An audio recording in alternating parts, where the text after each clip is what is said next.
था, लेकिन इस वक्त चाहता हूँ कि अपने बड़े भाई मौलाना ज़ियाउद्दीन ज़िया साहब को बिला किसी ताख़ीर के दावत दूँ, चूँकि नाम में 2 ज़िया हैं। और याद रखना, जब किसी सिफत में मौसूफ का इजाफा हो, जब कोई लफ्ज़ का तकरार हो, तो समझे कि उनमें खूबियाँ ज़्यादा पाई जाती हैं। मौलाना ज़ियाउद्दीन में इसलिए 2 बार ज़िया आया है, एक बार दीन की तरफ से रोशनी करते हुए, एक बार मेरा ख्याल है तखल्लुस के तौर पे करते हुए। इसलिए वो 2 चीज़ हैं, शायर भी हैं, नाज़िम भी हैं। अल्लाह इन दोनों सिफत के उन्हें मुतहम्मिल बनाए, उन्हें बर्दाश्त करने वाला बनाए। आइए मेरे दोस्तों, मैं बिला किसी ताख़ीर के अपने बड़े भाई मौलाना ज़ियाउद्दीन ज़िया साहब को इन 4 मिसरों के साथ दावत देता हूँ कि ज़िंदगी दी है तो जीने का हुनर भी देना।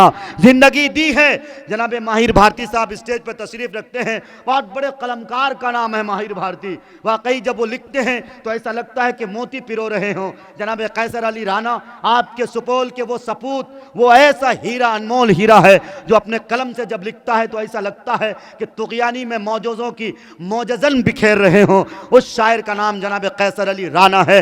मैं शेर पढ़ रहा था, इन 4 मिसरों से उनका इस्तकबाल है कि ज़िंदगी दी है तो जीने का हुनर भी देना, पाँव बख्शे हैं तो तौफीक सफ़र भी देना, और बोलना तूने सिखाया, मैं जो गूंगा था अब जो बोलूँगा तो बातों में असर भी देना, अब जो बोलूँगा तो बातों में असर भी देना। तशरीफ़ रखते हैं हज़रत मौलाना ज़ियाउद्दीन ज़िया साहब।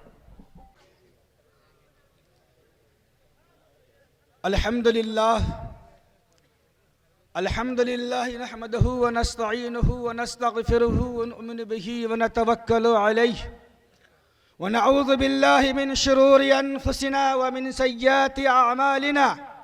मैं यहदिल्लाहु फला मुज़िल्ल लह। सदक़ल्लाहु व मौलाना अज़ीम व सदक़ रसूलुहु नबियुल करीम व नहनु अला ज़ालिका मिनश शाहिदीन व शाकिरीन वल्हम्दुलिल्लाहि रब्बिल आलमीन। तमन्ना न कर सुबह की है शाम जिंदगी, होती यहाँ है हर सुबह नीलाम जिंदगी। वो जिंदगी के वास्ते खुद को मिटा दिया।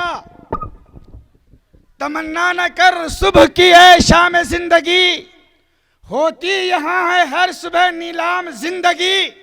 वो जिंदगी के वास्ते खुद को मिटा दिया, आया न मगर काम ज़िया काम जिंदगी। जिस जिंदगी के लिए हम और आप यहाँ बैठे हुए हैं, जिस जिंदगी में नई जिंदगी देने के लिए, नई रोशनी की तलाश में यहाँ हम और आप जमा हुए हैं, इस रोशनी को आप मगरिब से लेकर अभी तक हासिल कर रहे हैं। ये रोशनी मुख्तलिफ तरीक़े से, कभी अशार के ज़रिए से, कभी तकरीर के ज़रिए से आपको सुनाया जा रहा है। यकीन जानिए ऐसी मजलिसें ज़िंदगी में कभी कहार मिला करती हैं। फुलकाही वाले और बिचारी वाले, इनके विचार से, इनके मशवरे से एक ऐसी मजलिस का इनेकाद हुआ जहाँ उलमाए रब्बानीन का इज्तिमा हुआ, जहाँ उलमाए हक तशरीफ़ लाए, जिन्होंने अपनी बातें रखी, पाकीज़ा बातें रखी, कुरान और हदीस के रोशनी में रखा, और यूँ कहा सफ़र जब बरहमन सुए इलाहाबाद करते हैं, सफ़र जब बरहमन सुए इलाहाबाद करते हैं, बुतों को भूल जाते हैं, खुदा को याद करते हैं। और बुतों पे जल चढ़ाने का यही मतलब निकलता है कि बुत भी बावजू होकर खुदा को याद करते हैं। मेरे दीनी भाइयों और बुजुर्गों, मैंने मगरिब से बाद वेद के कुछ अश्लोक पढ़े थे। अब मैं उसको नहीं पढ़कर दूसरा मंत्र पढ़ रहा हूं। सुनेंगे? अरे बोलिए, कितना देर सुनेंगे? हाथ उठा करके बोलिए तो। ऊर्जा है, यूरिया है, बोलिए कैल्शियम है, स्पिरिट है, कहिए इंशाअल्लाह सुनेंगे। अच्छा, तो इस पेट का क्या कीजिएगा? बहुत सारे लोग घड़ी देख रहे हैं, 11 बजेगा कि वो पीछे से भागना शुरू करेगा, इधर से भागना शुरू करेगा, उधर से भागना शुरू करेगा। मेरे दोस्त, सारी ज़िंदगी हमने खाने में लगाई है। आज इस्लाह मुआशरा और क़याम इंसानियत के नाम पर सिर्फ और सिर्फ 15-20 मिनट की आप कुर्बानी दे दीजिए, आपको समझ में आएगा इस्लाह मुआशरा क्या है और हमारे मुकर्रिर ने बेहतरीन तकरीरें इस्लाह मुआशरा के लिए की हैं और प्याम इंसानियत का सबक भी दिया है। मैं तो सिर्फ इतना कहना चाहता हूँ, तारा विखेल दिखे रधुर आया, दिने गयान हरी लिन्ही माया, छती जल पावत गगन समीरा, पंड रतित अतित अधम शरीरा। ऐ इंसान, अगर तुम अपने शरीर के अंदर, अगर तुम अपने जिस्म के अंदर ईश्वर और अल्लाह के प्रार्थना को, उसकी आस्था को, उनकी यादों को इस हृदय के अंदर कर लोगे, ऐ मनुष्य तुम कामयाब हो जाओगे। इस पृथ्वी पे तुम्हारी राज होगी और तुम्हारे मुकद्दर में स्वर्ग लिख दिया जाएगा, तुम स्वर्ग में जाने वाले बन जाओगे। आज पूरी दुनिया आराम के लिए परेशान है और आराम जहां मिलना है उस आराम को हमने छोड़ रखा है। आराम अला बितत्मइन्नुल कुलूब बिज़िक्रिल्लाह। अगर तुम इत्मीनान चाहते हो, अगर तुम दिल के अंदर सुकून हासिल करना चाहते हो, अगर अपनी दिल की दुनिया को बदलना चाहते हो, अपने ऊपर सुरूर व कैफ का उतारना चाहते हो, अपने अंदर वसअत क़ल्बी पैदा करना चाहते हो, अगर तुम वसीउल मशरब होना चाहते हो, दिलो दिमाग में वसअत पैदा करना चाहते हो, लफ्ज़ों में, गुफ्तार में, किरदार में चाशनी शबनम की ठंडक और कंदो नबात की मिठास पैदा करना चाहते हो, तो अला बिज़िक्रिल्लाह तत्मइन्नुल क़ुलूब। तुम अल्लाह के जिक्र से अपने दिल को मुतमईन करो, तेरा दिल भी रोशन होगा और तेरा दिमाग भी रोशन होगा। आज मसला दिल और दिमाग का नहीं है, मसला यह है कि कौन अच्छा वेद पढ़ता है, कौन अच्छा ऋग्वेद पढ़ेगा, कौन अथर्ववेद पढ़ेगा, कौन तुलसी के बानी को आपके सामने प्रस्तुत करेगा, कौन सीता और राम के बानी को और वाक़े को आपके सामने में रखेगा। इससे पहले कि सीता और राम के बातों को बताएं, आपको एक बात बता रहा हूं, दिमाग के तमाम नसों को ढीला कर लीजिए और कान से कम सुनिए, दिल के कान से ज्यादा सुनिए, तब कुछ समझ में आएगा। और अगर आपने ये सोच लिया ऐसे बोल रहा है, हमेशा तकरीर होती रहती है, तो आज का ये जलसा, आज का इस्लाह मुआशरा और प्याम इंसानियत का कॉन्फ्रेंस आप दामन झाड़ कर चले जाएंगे, कुछ मिलने वाला नहीं है। आपको यहां से एक पैगाम लेकर के जाना है प्याम इंसानियत का।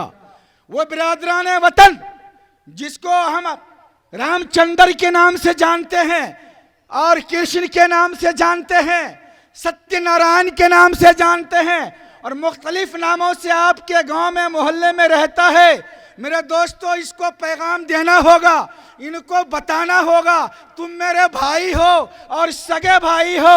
अभी आपने सुना मारूफ राही साहब से, वमा अरसलनाका इल्ला रहमतल लिल आलमीन, और इससे पहले मैंने आपको मगरिब में यही कहा था, और अल्हम्दुलिल्लाहि रब्बिल आलमीन। आपने सारे तर्जुमे समझ लिए।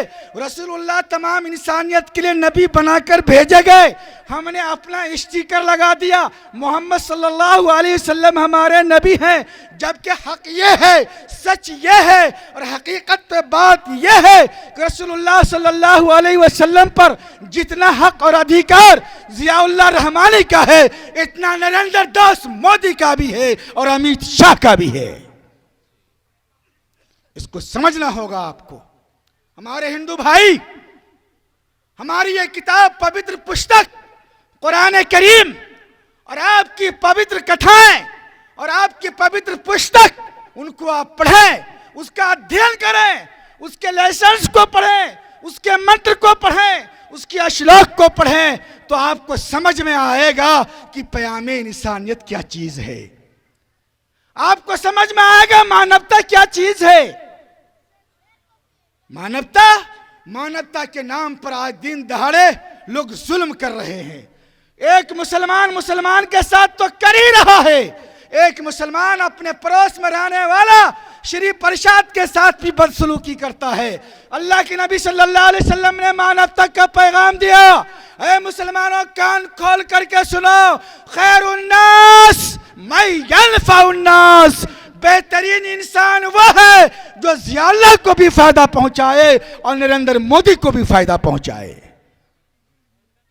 यह है नबी करीम सल्लल्लाहु अलैहि वसल्लम का पैगाम। आज हम इन पैगामों को छोड़ चुके, इन तालीमात को छोड़ चुके, आज हम इस दुनिया में लगे हुए हैं कि मेरा कब्र तबाह हो रहा है तो हो लेने दीजिए, लेकिन मेरा घर बन जाए। पड़ोसी के जमीन को दबा रहे हैं तो दब देने दीजिए। हम अपने बेटों की नस्लों की तैयारी में लगे हुए हैं, हमने अपनी कब्र को तबाह कर रखा है। एक बात बताऊं मैं आपको, एक बात याद आती है। मुसलमानों के आखिरी नबी का नाम सब लोग जानते हैं, क्या नाम है? अच्छा, जब मोहम्मद सल्लल्लाहु अलैहि वसल्लम आपके नबी हैं, हाँ ये देखिए हमारे शमशीर भाई ने पकड़ा। ये इतना कोई ऐसा प्रोग्राम नहीं होता ये हमारे खान साहब आगे नहीं बैठते हैं। और मौलवियों सुन लो, ये एटीएम है, कोई भी मदरसा वाला पहुंच जाए औना के पौना के, अल्हम्दुलिल्लाह मदरसे की उलमा की खिदमत करते हैं। अल्लाह ने वो हौसला वो ज़र्फ़ इनको दिया है। पता बता दूंगा तो आप लोग कल पहुंच जाइएगा, इसलिए पता मुझसे पूछ कर जाइएगा ताकि सही जगह आप जाइएगा। तो मानवता का संदेश में ये बता रहा था कि रसूलुल्लाह सल्लल्लाहु अलैहि वसल्लम तमाम इंसानियत के नबी, तमाम कायनात के नबी। अब इसमें तमाम चीज़ को जोड़ते चले जाएं आप, तफसील की ज़रूरत नहीं है। और मैंने कहा था एक शायर का कौल है कि इतनी तफसील में जाने की ज़रूरत क्या है, दो चार जुमलों में बता दूं कि क़यामत क्या है। क़यामत यह है कि वतन के जो हालत सुनाने लगेंगे तो पत्थर भी आंसू बहाने लगेंगे। और क़यामत यह है, सितम क्या ये अहले सियासत नहीं है, हमें रोने तक की इजाजत नहीं है, हम अपना मुकद्दर बना लेंगे एक दिन, तुम्हारे करम की जरूरत नहीं है। मेरे बुजुर्गों और दोस्तों, रसूलुल्लाह सल्लल्लाहु अलैहि वसल्लम तमाम इंसानियत के लिए नबी बनाकर भेजे गए। क़यामत का मैदान है, अब क़यामत में आप चले, क़यामत का मैदान है और तमाम नबी अपने उम्मत के साथ हश्र के मैदान में है। तमाम अंबिया किराम हश्र के मैदान में अपनी उम्मत के साथ, रसूलुल्लाह सल्लल्लाहु अलैहि वसल्लम की उम्मत ताजदार मदीना के साये में। इसी तरीके से तमाम नबियों का नाम ले लीजिए, उनकी उम्मतों का नाम ले लीजिए, वो तमाम के तमाम मौजूद होंगे। लेकिन एक ऐसी उम्मत होगी जिसका नबी खोया हुआ होगा। समझ रहे भाई? बहुत कथा सुना आप लोगों ने, सुन लिख के जाइए। ए अभागा सब, ए पेट के पूजा करने वालों सब, ये मौका जिंदगी में नहीं आता है। हाँ, पेट भरते भरते नाक तक खा लिया हम लोगों ने, होश ही नहीं है अभी तक। एक नबी जिसकी उम्मत खोई हुई है, और एक नबी और एक उम्मत ऐसी है जिसका नबी खोया हुआ है। मामला फंस गया। मामला जब फंसा तो वो उम्मत तलाश रही है कि मेरा नबी कौन है, मैं किसकी छाया क्षेत्र में जाऊं, और एक नबी तलाश रहे हैं कि मेरी उम्मत कौन है, मैं उसके लिए कुछ कर सकूं। नतीजा ला हासिल। ये लोग ताजदार मदीना मोहम्मद अरबी सल्लल्लाहु अलैहि वसल्लम के पास पहुंचे। सबके पास अपना अपना झंडा है, सबके पास अपना अपना डंडा और बैनर है, फलाने जगह फलाना नबी, फलाने जगह फलाना नबी, सब पहुंच गए। लेकिन हमारे हिंदू भाई क़यामत के मैदान में अपने नबी को तलाशेंगे, नबी उनको नहीं मिलेगा। और मुसलमानों कान खोल कर सुनो, हज़रत नूह अलैहिस्सलातु वस्सलाम क़यामत में अपनी उम्मत को तलाशेंगे, नूह अलैहिस्सलाम को उनकी उम्मत नहीं मिलेगी। बात समझ में आ गई आपको? बात पहुंच गई जगह पे। हज़रत नूह अलैहिस्सलाम की उम्मत ये बिछड़ी हुई उम्मत है। तूफान नूह के बाद ये कौम बिछड़ गई और देवमाला में इन्होंने अपने नबी को गुम कर दिया, अपने नबी को गुम कर दिया। हज़रत नूह अलैहिस्सलाम से मुलाकात होगी, तुम कौन? तो कहेंगे कि मैं मोहम्मद सल्लल्लाहु अलैहि वसल्लम के उम्मत के ज़माने में आग की परस्तिश करता था, गाय और बछड़े की पूजा करता था। जरा गौर करो मुसलमानों। फिर इस कौम को अदालत के अंदर पेश किया जाए, फिर ये उम्मत रसूल क़यामत में गवाही देगी, ऐ अल्लाह जब हम मौजूद थे, मेरे मौजूदगी में, हमारी मौजूदगी में एक ऐसी उम्मत थी, एक ऐसी मिल्लत थी जो गाय और सूरज की परस्तिश करती थी और वो देवमाला में अपने नबी को खो चुकी थी, उनको कोई नबी वहां नहीं मिला। लोग समझाते रह गए ये उम्मत रसूल तो है, अभी मौजूद होने की वजह से ये उम्मत रसूल तो है, लेकिन क़यामत में ये उम्मत रसूल के साथ साथ अपने नबी को, अपने नूह अलैहिस्सलाम को ये तलाशेंगे कि हमारे पैगंबर कहाँ है। कुरान के अंदर इसका तर्जमा है। अल्लाह ताला महशर के मैदान में सबको जमा करेंगे और इस कौम से पूछेंगे इस चीज़ की क्या सबूत है कि तुम इसकी उम्मत हो, तो कहेंगे कि मोहम्मद सल्लल्लाहु अलैहि वसल्लम की उम्मत को आप पूछिए। दूसरे सिपारे के अंदर वले तकुनु शुहदा ऐसे कुछ है, याद नहीं आया तो मुझको तर्जमा बता रहा हूँ मैं आपको। तो ये उम्मत कहेगी कि अल्लाह यही है हज़रत नूह अलैहिस्सलातु वस्सलाम की कौम। फिर हज़रत नूह अलैहिस्सलातु वस्सलाम की कौम और ये दोनों एक दूसरे से मुलाकातें होंगी, गुफ्तगू होगी, फिर उसके बाद आगे की कार्रवाई होगी। मेरे बुजुर्गों और दोस्तों, ये कौम जो हमारे समाज में रहते हैं ये हमारे भाई हैं। बताने का मकसद ये था और ये है, हम अपनी तरह उनके तमाम चीज़ों में, जैसे हम अपने यहाँ मुर्दे के लिए कफन की तैयारी, दफन की तैयारी करते हैं, हमारे उलमा ने लिखा है अगर उसके यहाँ कोई इंतकाल कर जाए, मर जाए, दुनिया को छोड़ के चला जाए, तो तुम उनके घर जाओ, उनकी मिजाज पुरशी करो, उसके मरने और जीने में, खुशी में और गम में उसके तुम शरीक रहो। यही है पयाम इंसानियत। बहरहाल मैं देख रहा हूँ कि आपको भूख लगी हुई है और तकरीर को ज़बरदस्ती सुनाना नहीं चाहिए, ये भी समझ लीजिए। ठूस ठूस के तकरीर सुनो, कोई फ़ायदा नहीं। कम बोलिए, कुछ लेकर के जाइए। आपने एक चीज़ ले लिया यहाँ कि हज़रत नूह अलैहिस्सलाम की ये उम्मत है। तूफ़ान नूह के बाद ये लोग अलग हुए, बिछड़ गए और बछड़ों की परस्तिश और दूसरी चीज़ों की परस्तिश इबादत करने लगे। इस सिलसिले में कल इंशाअल्लाह बहुत ही मुदल्लल मुफस्सल किताब के हवालात के साथ गुफ्तगू होंगे और फिर ऋग्वेद, अथर्ववेद, यजुर्वेद, रामायण और इन तमाम किताबों पर गुफ्तगू होगी और हमारे चतुर्वेदी साहब भी आपसे गुफ्तगू करेंगे। अभी सिर्फ आप इतना लेकर के जाइए कि खैरुन्नास से मैं यनफ़उन्नास, तुम में से बेहतरीन इंसान वो है जो इंसान के काम आए। ज़ियाउल्लाह, सबसे अच्छा ज़ियाउल्लाह उस वक्त हो सकता है जब तक कि हमारे पड़ोस में रहने वाला पासवान और सबसे पिछड़ा जो इस पादान पर बैठा है हम उसके गम में शरीक हो जाएं, तो हमसे अच्छा इंसान कोई नहीं हो सकता। इस्लाम नफ़रत को मिटाता है, मोहब्बत को बढ़ाता है, फ़िरका परस्ती को ख़त्म करता है, वतन परस्ती के बजाय हुब्बुल वतनी का सबक देता है।